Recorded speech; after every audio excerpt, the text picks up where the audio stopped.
بسم اللہ الرحمن الرحیم. یہاں پہ ایک اسٹریٹجی ہے, یہ پولیٹیکل اسٹریٹجی ہے, اس میں کوئی راکٹ سائنس نہیں ہے, کیونکہ حکومت کہتی ہے جناب پی ڈی ایم میں سے جناب بالکل ہوا نکل چکی ہے اور پی ڈی ایم کسی جوگی رہی نہیں اور پی ڈی ایم کا یہاں پہ کوئی اثر رسوخ نہیں رہا. But at the very same time P D M والے اور خاص طور پہ مولانا فضل الرحمان صاحب کہتے ہیں جناب کہ ہم نے جو کچھ کرنا ہے ہم کر کے دکھائیں گے, اب باتیں ہم نہیں کریں گے صرف, اور ہم نے جو کہا ہے وہ پورا کریں گے, چاہے ہمارے ساتھ پی ڈی ایم کی جو باقی جماعتیں ہیں وہ ساتھ دیں یا نہ دیں. لیکن پھر بھی وہ کہتے ہیں جناب کے ساتھ ضرور دیں گے ہماری پی ڈی ایم کی جماعتیں, لیکن ہم نے کرنا جو ہے وہ کریں گے, ضرور کریں گے, اور عمران خان صاحب کو گھر بھیجیں گے. ٹھیک ہے, عمران خان صاحب کو گھر بھیج دیں آپ, لیکن سوال یہ پیدا ہوتا ہے کہ عمران خان صاحب اگر گھر چلے جاتے ہیں, سپوزٹلی ایک منٹ کے لیے اگر سوچتے ہیں ہم کہ عمران خان صاحب گھر چلے جاتے ہیں, تو آگے کیا ہوگا؟ آگے الیکشن کروانے ہیں. الیکشن اگر کروانے ہیں تو الیکشن کس طریقے سے کروانے ہیں, اور وہ طریقہ کار کون واضح کرے گا, کیسے واضح کرے گا, اور اس کو کیسے پریکٹیکلی امپلیمنٹ کیسے کیا جا سکتا ہے. باتیں کرنی کے حساب سے باتیں اگر کی جائیں تو بہت اچھا لگتا ہے کہ جناب اس طریقے سے ہونے چاہیے الیکشنز, کیا لیکن ایک ہی الیکشن میں کیا یہ ساری چیزیں امپلیمنٹ ہو سکیں گی جو پی ڈی ایم والے جو سوچ رہے ہیں, جو کرنا چاہتے ہیں؟ ان پہ میں ذرا آج ڈسکشن کرنا چاہوں گا. میرے بڑے اچھے دوست, دونوں مہمان بڑے اچھے دوست ہیں میرے, اور میں نے ان سے درخواست کی ہے کہ ذرا کھل کے آج باتیں کر لیں اور پریکٹیکل باتیں کریں جو کہ امپلیمنٹ بھی ہو سکتی ہوں. سے میں ہوائی فائرنگ کے ذرا خلاف ہوتا ہوں, اور میں اس لیے چاہتا ہی ہوں کہ وہ چیز کی جائے جو پریکٹیکلی پاسبل ہو. حافظ حمداللہ صاحب میرے ساتھ موجود ہیں جناب جے یو آئی ایف سے, سینیٹر فیصل جاوید صاحب پی ٹی آئی سے. آپ دونوں کا بہت بہت شکریہ, آپ لوگ تشریف لائے, اور میرے خیال میں آج ذرا ایسی باتیں کر لیں ہم کہ ذرا ایک تو لوگ تنگ آ چکے ہیں, بالکل ڈرائی قسم کی جو گفتگو ہوتی ہے نا فیصل صاحب اور حمداللہ صاحب, وہ ڈرائی گفتگو, خشک گفتگو جو ہوتی ہے نا, اس سے لوگ بھی تنگ آ چکے ہیں, نمبر 1. نمبر 2, کچھ ایسی باتیں کر لیں کہ شاید کوئی اس سارے چھوٹے سے مختصر سے پروگرام میں سے کوئی حل بھی نکل سکے, اور پریکٹیکلی چیزیں جو ہیں وہ پاسبل ہیں یا نہیں ہے اس پہ ہم بات کر لیں. اور اگر سینیٹر صاحب آپ کی اجازت ہو تو حمداللہ صاحب کو میں پہلے تکلیف دے دوں. جی ضرور ضرور ضرور. اچھا جی, حمداللہ صاحب مجھے یہ بتائیں کہ مولانا صاحب ایک دم ایسا ریجڈ ایٹیچیوڈ کیوں ہو گیا, ان کا اتنا سخت رویہ ان کا کیوں ہو گیا, اور کیا وجوہات کیا ہیں؟ کچھ وجوہات تو ہم بار بار سنتے بھی آئے ہیں, دیکھتے بھی آئے ہیں, ٹی وی پہ بھی, اخبارات میں بھی پڑھتے رہے ہیں, جلسے جلوسوں میں بھی پڑھتے رہے ہیں, لیکن ایسا کیا ہو گیا جو مولانا صاحب کہتے ہیں جناب کہ ہم وہ سب کچھ وہی کریں گے جو ہم نے سوچا ہوا ہے اور اس پیچھے نہیں ہٹیں گے. اور سب سے بڑی بات یہ ہے کہ آپ لوگوں نے اپنے ہی لوگ اپنی پارٹی کے لوگ جو ہیں ان کو گھر بھیج دیا, صرف اس لیے کہ جو ہاسٹائل ایٹیچیوڈ ہے یا جو ہیڈ آن جانے والا رویہ ہے اس سے انہوں نے اختلاف کیا. کیا وجوہات ہیں؟ ایک دم اینٹی اسٹیبلشمنٹ سٹینس مولانا صاحب کا کبھی میں نے دیکھا نہیں ہے. مجھے 28-29 سال ہو گئے جرنلزم کرتے ہوئے, پہلی دفعہ کیوں ہوا ایسے؟ بسم اللہ الرحمن الرحیم. بہت شکریہ رانا مبشر صاحب, کافی عرصے کے بعد آپ کی شو میں حاضری ہوئی, آپ کی بڑی مہربانی. دیکھیے بات یہ ہے, میرے خیال میں پہلی دفعہ نہیں ہے. اگر آپ جمعیت علماء اسلام کی ٹریک ریکارڈ لے کے اس کے ماضی میں آپ جائیے تو جنرل ایوب کے خلاف بھی ہمارے ریکارڈ موجود ہے, ڈکٹیٹرشپ کے خلاف. اس وقت بھی ایک اتحاد بنی پی ڈی ایم کے نام سے, جمعیت علماء اسلام اس کی حصہ رہی. ہماری ایک تاریخی اسٹرگل تھی. اگر اس سے پیچھے بھی آپ جائیے, انگریز کے خلاف بھی ہماری ایک اسٹرگل تھی. اس زمانے کی انٹرنیشنل اسٹیبلشمنٹ آج اگر امریکہ ہے تو اس زمانے میں انٹرنیشنل اسٹیبلشمنٹ جو پوری دنیا پہ کنٹرول کرنے کی کوشش کرتی رہی وہ برطانیہ رجیم تھی.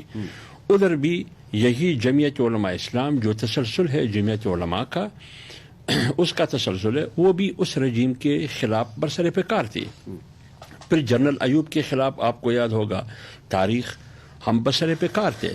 پھر جنرل یحییٰ کے خلاف آپ کو معلوم ہے, یعنی بات ہے نظام کی, ہم بات کرتے ہیں جمہوریت اور جمہور کی. کروں آپ کو, لیکن کئی ایسے جرنیل بھی آئے, کئی ایسے مارشل لا ایڈمنسٹریٹرز بھی آئے جن کا ساتھ بھی آپ لوگوں نے دیا.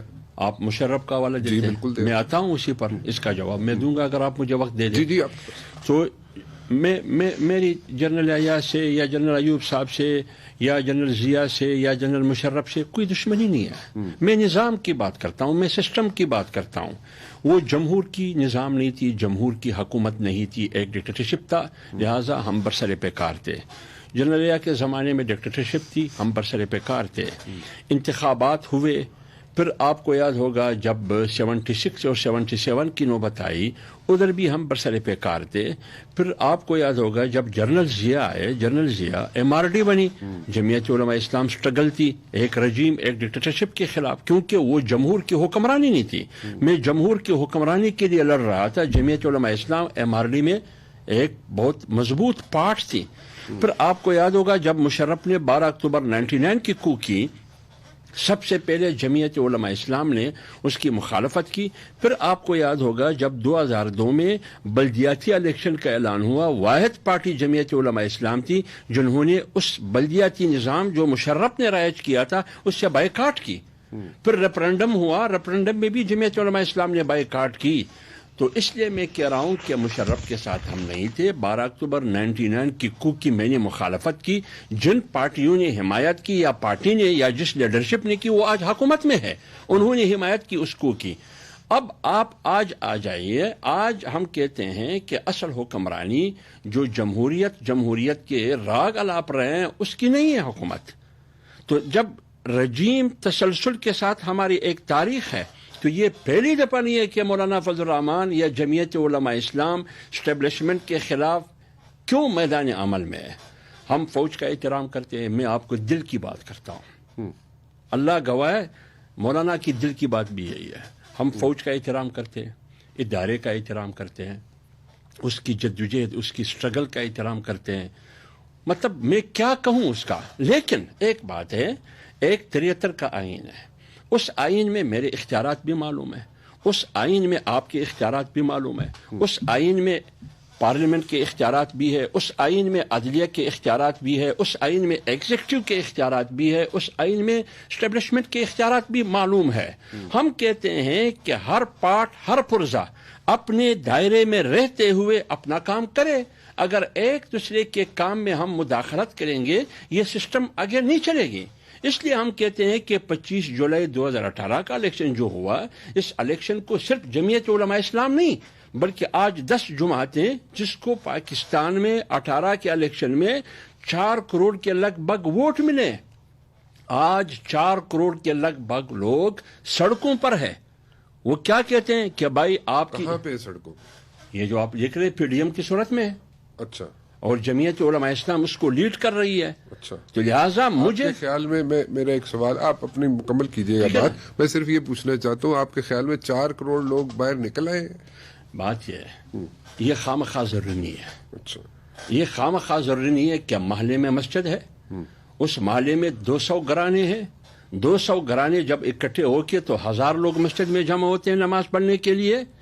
یا فرض کرے محلے میں کوئی میت ہوئی ہے, میت کے لیے نماز جنازہ پڑھانا ہے, 200 کے 200 گھرانے اس جنازے میں شامل ہوں گے, یہ ضروری نہیں ہے. اس نماز جنازے میں اگر 200 گھرانوں میں سے 50 گھرانے شامل ہو جائے اور 150 نہ ہو تو بھی ان کا حق ادا ہو جاتا ہے جو حاضر نہیں ہے. لہذا PDM کی قیادت سارے کے سارے ایک سیاسی حکومت کی خاتمے, اس کی جنازے کی تیاری میں ہے. لہذا ہم نہیں چاہتے ہیں کہ ایک ایسی حکومت جو زبردستی مسلط کی گئی ہے, جبرن مسلط کی گئی ہے, داندلی کے ذریعے, ایک ایسے مینڈیٹ کے ذریعے جو اقلیت ہے اکثریت میں تبدیل کر کے, اس کو ہم تسلیم ہی نہیں کرتے. ایک منٹ تھوڑا سا میں یہاں پہ روکوں گا آپ کو. اگر آپ اس حکومت کو تسلیم نہیں کرتے ہیں تو 2.5 سال آپ کیوں بیٹھے رہے اسمبلیوں میں؟ آپ کی لیڈرشپ کی جو فیملیز ہیں وہ بھی بیٹھی رہی اسمبلیز میں, کیوں؟ آپ نے جو سوال کیا اس سے میں ڈرائی نہیں کرتا ہوں. ٹھیک, آپ کی سوال حق بجانب ہے, لیکن میں کیوں بیٹھا ہوں؟ میں نے جمعیت علماء اسلام نے اور میری قیادت مولانا صاحب نے سب سے پہلے یہ کہا کہ اس اسمبلی میں نہیں جانا چاہیے. لیکن میں آ رہا ہوں اسی پر. اس لیے ہم گئے کہ یہ جو آج PDM ہے, یہ تمام پارٹیاں بیٹھ کے 48 گھنٹے کے اندر اپنا موقف اور اس پر بضد رہے کہ بابا نہیں جانا چاہیے. لیکن تمام پارٹیوں نے یہ کہا کہ نہیں, بالخصوص پی ایم ایل این اور پی پی کہ نہیں ہم نے اندر بھی لڑائی کرنی ہے جمہوریت کے لیے، پارلیمنٹ کی سپریمیسی کے لیے، عوام کی حکمرانی کے لیے، قانون کی حکمرانی کے لیے، اور پارلیمنٹ سے باہر بھی. لہذا آپ ہماری ریکویسٹ کو تسلیم کر کے آپ نے اندر جانا ہے. ہم نے اس کی رائے کا احترام کرتے ہوئے ہم اندر گئے. جب آپ اندر جاتے تو اندر آپ کو ہر فورم پر لڑنا ہوگا. اس لیے ہم نے صدارتی الیکشن بھی لڑی، اس لیے ہم نے ڈپٹی اسپیکر کی الیکشن بھی لڑی. یہ صرف جمعیت علماء اسلام کا فیصلہ نہیں تھا، آج جو پی ڈی ایم میں شامل جماعتیں ہیں ان سب کا متفقہ فیصلہ تھا. کیونکہ جب پارلیمنٹ میں ہم جائیں گے تو ہم تو وہاں پکوڑے کے لیے نہیں جائیں گے، ہم سٹرگل کرنی ہے. تو وہ سٹرگل اندر بھی کی اور باہر بھی کر رہے ہیں. اچھا ٹھیک ہے، بڑی اچھی بات ہے، آپ اندر بھی سٹرگل کریں گے، باہر بھی سٹرگل کریں گے. میں پھر وہی سوال کروں گا، آپ نے بات میرے کا جواب دیا، لیکن میں تھوڑا سا چاہوں گا مزید اس پہ آپ روشنی ڈال دیں. مولانا فضل الرحمان صاحب کے گھر سے بھی تو کچھ لوگ بیٹھے ہوئے نا اسمبلیز میں. اگر یہ اسمبلیز صحیح نہیں ہے اور عمران خان کی حکومت صحیح نہیں ہے تو پھر ان لوگوں کو چاہیے کہ وہ سب سے پہلے ریزائن دے دیں. ایسا نہیں ہونا چاہیے نا. میری بات سے جی آپ کی بات بالکل صحیح ہے. میں نے کہا ہم تو ریزائن دینے کے لیے ہم تو جانے کے لیے بھی تیار ہی نہیں تھے. ٹھیک، ہم تو حلف لینے کے لیے بھی تیار نہیں تھے.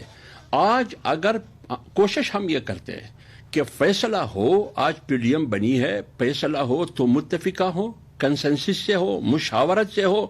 ہماری کوشش آج بھی یہی ہے کہ آج ہی استعفیٰ دے دے. لیکن ہم ٹائم کو دیکھتے ہیں اوکے کہ کہاں میرا استعفیٰ مؤثر ہوتا ہے، کہاں میرا استعفیٰ، یہ میں وہ لفظ استعمال نہیں کروں گا خودکش کا، کہ یہ حملہ ہم اس وقت کریں گے کہ بجائے اس کے کہ میں اپنے آپ کو ڈیمیج کر دوں، میں استعفیٰ دوں گا، ایک سسٹم سے نکل رہا ہوں تو میں حکومت کو ڈیمیج کرنے کے لیے استعفیٰ دے رہا ہوں. آ رہے ہیں آپ؟ بالکل آ رہا ہوں. کب آ رہے ہیں؟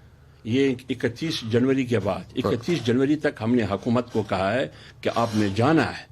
اگر آپ نہیں جائیں گے تو ہمارا جو استعفوں کا آپشن ہے اور ہمارے لانگ مارچ کا آپشن ہے، جتنی بھی آپشن ہے، 31 جنوری کے بعد بیٹھک ہوگی، اس میں ہم عمل طے کر کے قوم کو بتائیں گے. اوکے، ایک چھوٹی سی بریک لے لوں جی، واپس آتا ہوں. تو سینیٹر فیصل جاوید صاحب آپ کے پاس ہوگا فلور، آپ ذرا جواب دیجیے گا کیونکہ کئی میرے خیال میں سوالات اور کئی جواب آپ بھی دینا چاہیں گے اور میرے پاس بھی کافی سوال ہے. ایک چھوٹی سی بریک کے بعد.